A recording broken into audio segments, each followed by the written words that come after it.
వస్తున్నాడని మహేష్ రమేష్ చెప్పాడు.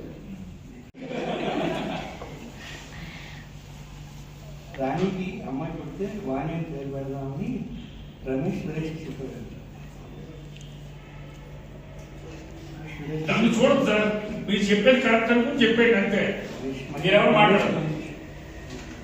రమేష్ మహేష్ చెప్పాడు. 25వ తారీఖు సోమవారం రాణి వాణి కలిసి గోదావరి ఎక్స్ప్రెస్లో హైదరాబాద్ నుంచి వైజాగ్ వద్దాం అనుకుంటున్నారని మహేష్ రమేష్ చెప్పాడు.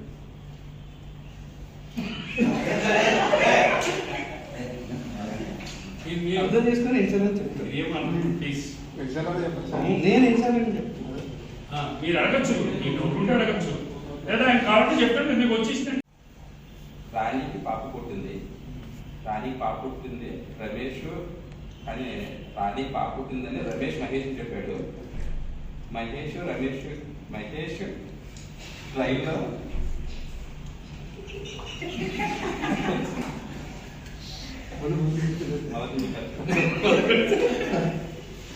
రాణికి పాప పుట్టింది, పాప పేరు వాణి అని రమేష్ మహేష్ చెప్పాడు. వాణి కలిసి ట్రైన్లో వైజాగ్కి గోదావరి ఎక్స్ప్రెస్లో వస్తున్నారు 25th.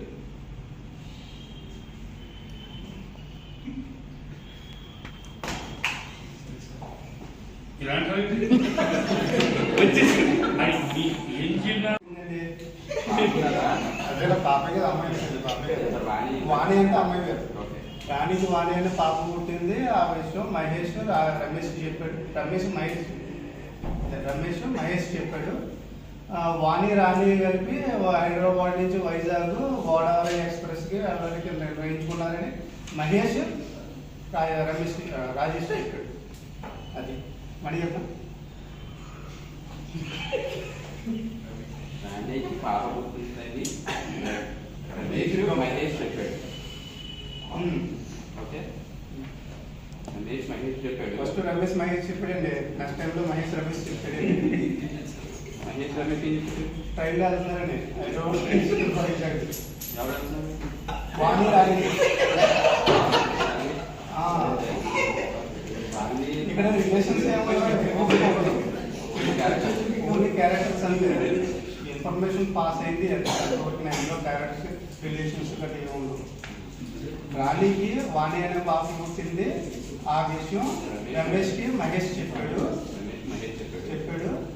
రాణి వాణి హైదరాబాద్ నుంచి వైజాగ్ గోదావరి ఎక్స్ప్రెస్లో వెళ్తున్నారని చెప్పి మహేష్ రమేష్కి చెప్పాడు. అర్థమైన రాణికి పాప పుట్టింది. రమేష్ అని రాణికి పాప పుట్టిందని రమేష్ మహేష్ చెప్పాడు. మహేష్ ట్రైన్లో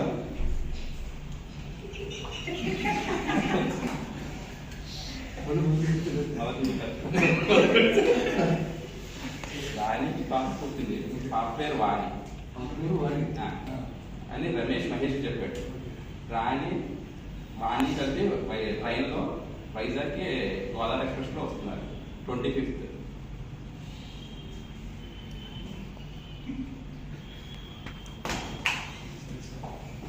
ఇలాంటి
ఈ రోజు జరిగిన మన మోటివేషన్ దీంట్లో మన నాగేంద్ర సార్ ఇచ్చినటువంటి స్పీచ్లో మనందరం చాలా వరకు నేర్చుకునేది ఏంటంటే మన డిపార్ట్మెంట్ వేరియస్ డిపార్ట్మెంట్స్లో మనందరం ఒకరికొకరు పరస్పరం సహకరించుకుంటూ సమన్వయపరుచుకుంటూ మనం ఏదైతే మనం ఒక వర్క్ని ఇప్పుడు ఇన్వాయిస్ స్కీమ్ ఉందనుకోండి, ఇన్వాయిస్లో ఆ రోజు టార్గెటింగ్ 1500 ఇంత టన్స్ టార్గెట్ చేయాలనుకుంటే వాళ్ళు వాళ్ళ ఒకరినొకరు సహకరించుకుంటూ వాళ్ళకి ఇచ్చిన టార్గెట్ని కంప్లీట్ చేయడానికి ఈ రోజు జరిగిన క్లాస్ ద్వారా మనకి ఇంకా ఇది ఉపయోగపడుతుంది.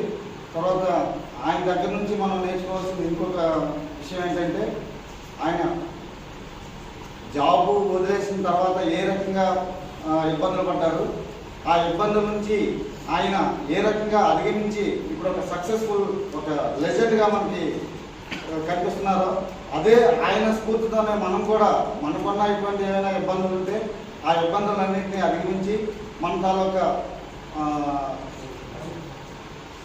వర్క్ అయితే ఏంటి, మన తాలూకా ఇండివిజువల్ మన యాటిట్యూడ్ అయితే ఏంటి, ఇవన్నీ కూడా మనం ఎంతో నేర్చుకొని మనం ఒక వ్యక్తిగా లేదంటే ఒక గ్రూప్లో ఒక మంచి వ్యక్తిగా మనం నిరూపించుకోవడానికి ఒక అవకాశం దొరికింది.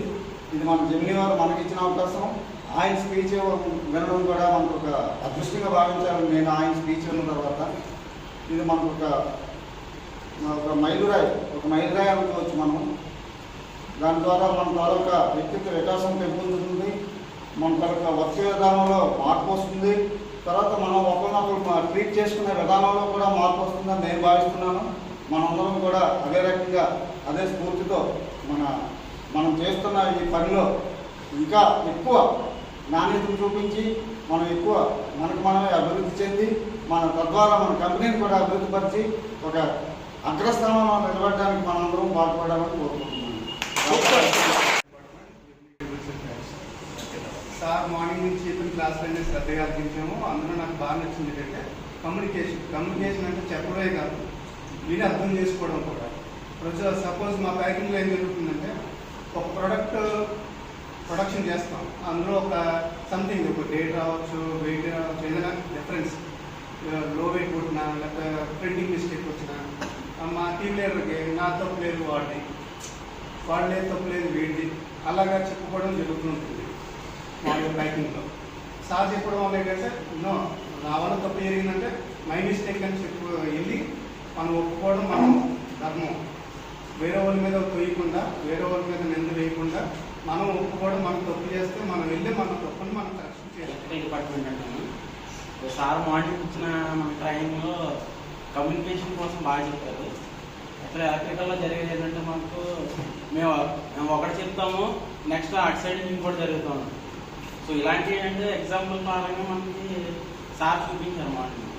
అది బాగా నచ్చింది. ఎందుకంటే మా దాంట్లో ఫ్రీక్వెంట్గా జరుగుతూ ఉంటాయండి.